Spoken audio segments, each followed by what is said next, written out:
2024లో ప్రజలు మార్పును కోరుకుంటున్నారని TDP MLA అభ్యర్థి వేమిరెడ్డి ప్రశాంతిరెడ్డి తనయుడు వేమిరెడ్డి అర్జున్ రెడ్డి అన్నారు.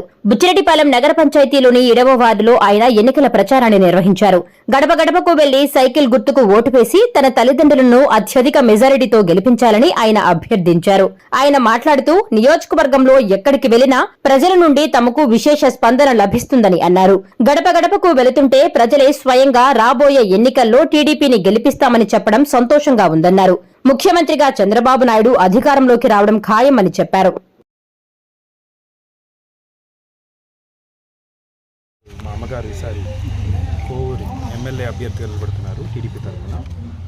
అట్లే నాన్నగారు వేమిరెడ్డి ప్రభాకర్ రెడ్డి ఎంపీగా నిలబడుతున్నారు నెల్లూరు పార్లమెంటరీ కాన్స్టిట్యున్సీ తరఫున టీడీపీ తరఫున.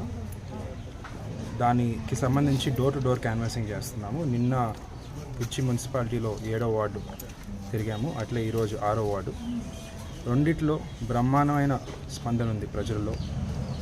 ఖచ్చితంగా మార్పు కోరుకుంటున్నారు. అట్లే చంద్రబాబు నాయుడు గారిని సీఎంగా చూడాలని చెప్పి అందరికీ కోరిక ఉంది ఈసారి. అట్లే కంటిన్యూ చేస్తాము. Thank you.